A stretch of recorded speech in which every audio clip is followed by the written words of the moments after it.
The establishment of Israel stems from Jewish ideas that have shaped America's foundational thoughts. This hidden legacy of the Jews is deeply rooted in the hearts and souls of Americans. The bond between America and Israel isn't just a partnership between two nations. It's more like a union of two faiths against humanity. And the cost of this alliance is the blood of the innocents. When we are talking about the United States of America, it is a country that was formed from 13 colonies. With the Declaration of Independence, it gained independence from the very beginning, and there was an affirmation of the separation of powers in it. The idea that it does not have a religious basis is wrong. Americans are much more religious than other Westerners, especially Europeans. In a survey conducted in the 1980s by the Gallup Institute in the United States, 95% of Americans believed in the existence of God. This number was closer to 50% in France at the same time. That is, Americans are much more religious. But why do you see their government as secular and liberal? For example, Jefferson, a politician and one of the founding fathers of the United States, considers the foundation of the United States to be based on the ideas of John Locke, a 17th century English philosopher and the father of classical liberalism. John Locke has a book called Comments on the Epistles of St. Paul. It is interesting to know that John Locke speaks in that book about the need to establish Israel, decades before the Balfour Declaration was written, a shameful statement issued by the British government in 1917 to create a national homeland for the Jews in Palestine. Or Kant, who you know as a philosopher, he explicitly speaks of the return of the Jews to Palestine. Isaac Newton, who is famous as a physicist, he also believes that the Jews should return to Palestine.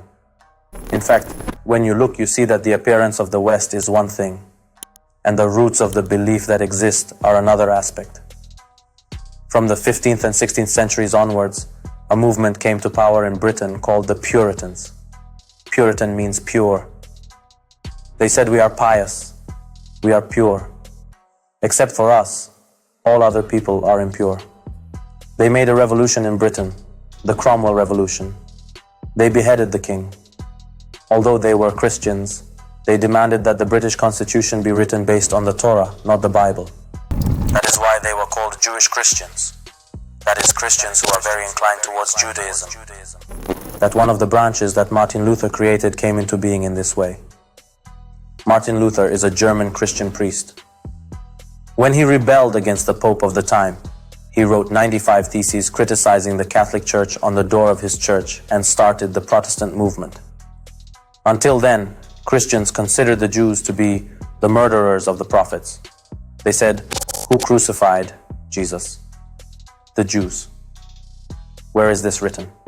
In the Bible, undeniable.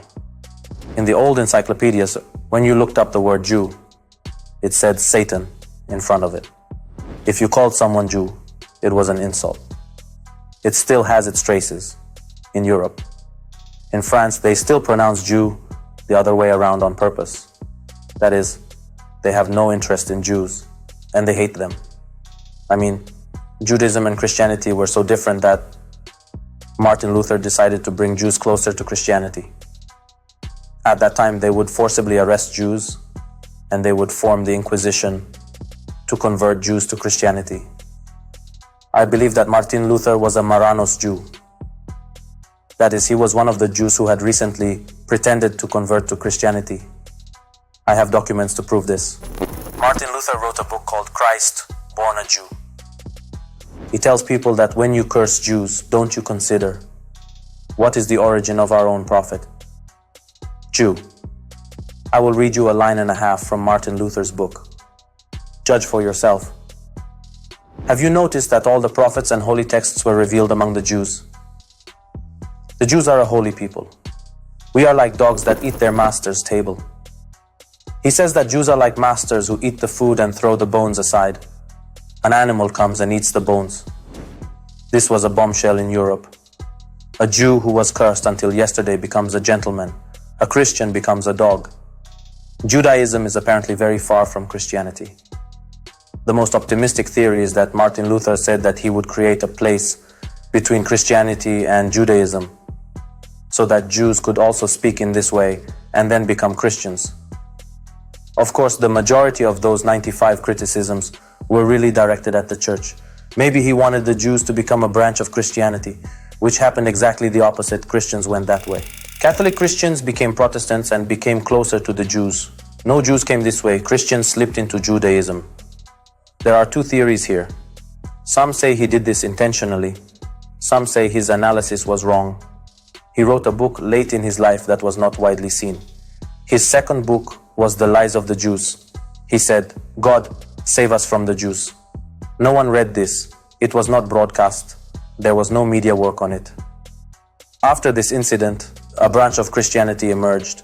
The Puritans are a branch of these Protestants who strictly believe in paying attention to the Old Testament, not the New Testament, because they believe that the apostles wrote the New Testament, but who wrote the Old Testament? The prophets, when the first Puritan immigrants entered the United States, they entered Massachusetts. What do they do there? Their exact words are in their books. They say that we are the chosen people of the Israelites who have come to the Holy Land. They consider America to be Canaan. For example, the native Indians are Canaanites, and we fled from Pharaoh, who is James I, from Egypt, which is England, and we came here. According to the book of Joshua, we have the right to kill these people, the Indians. They killed nearly 98 million Indians in 1 century. These statistics are accurate. Researchers say 98 to 112 million. I am mentioning the minimum number in 1 century. The letters that Tenet wrote are in the documents of Yale University in the United States, which describe how the Indians were treated. They slowly gained power in the United States. It is interesting that their method of choosing priests became the method of choosing the president in the United States. Puritanism was the basic principle of the formation of America. America cannot be separated from Puritanism. The Puritans gained power, and now you know them as evangelists. They are 10% of the American population, but they influence the Christians around them, who number about 60 to 70 million. That is, they have a population of 30 to 40 million. But do you know how much their participation in American elections is? 25%. 10% of the population gives 25% of the American vote. Do you know why? Because they consider participating in elections a religious obligation. Are these issues also discussed in America? Yes.